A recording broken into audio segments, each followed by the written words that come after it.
Yo, what's up? I'm Brian here doing another video for you guys, and this time we're taking a look at the first images and first reveal of the Transformers War for Cybertron Worlds Collide 4-pack. Now, I have said before that I thought maybe this would include the animated Bumblebee that was long rumored, but that doesn't seem to be the case. However, I do like what we get from this pack. It's not the most exciting pack, but it is kind of interesting what we get out of this. I don't feel like I have to get it, but I desperately want it for a couple of reasons.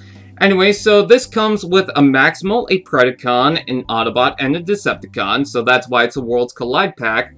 And it's really interesting because the Maximal that we get out of this pack doesn't seem to be an actual Maximal, and the Predacon was also a Maximal at some point. So the line's kind of blurred there. It's kind of funny how that works. Now this is also going to be part of the Buzzworthy Bumblebee line, so I'm going to assume that this is going to be a Target exclusive, and hopefully Toys R Us puts it out. Anyways, the first figure we've got is Nemesis Primal.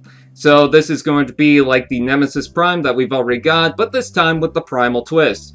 And I kind of like that. He's got a little bit more purple, the blue is a little bit brighter, and he actually has the face mask this time around, so you get an alternate face.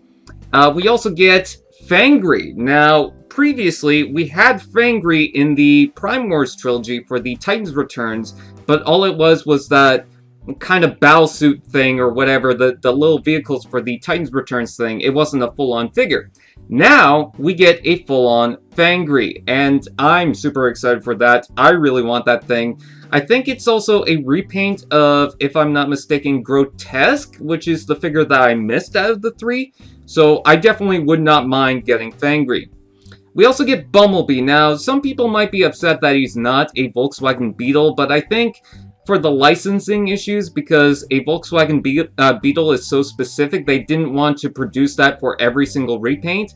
So this is going to be a repaint more closer to that of the Cliffjumper mold, but I don't necessarily mind that, because if you think of it toy-wise, that kind of makes sense, because Blackarachnia is also based on the toy, and Bumblebee could be based on the toy model that originally in Generation 1 was actually a repaint of Cliffjumper, because sometimes those figures would switch colors. So you can look at it that way. Also, the gun seems to have this greenish tint to it, and I kind of like that.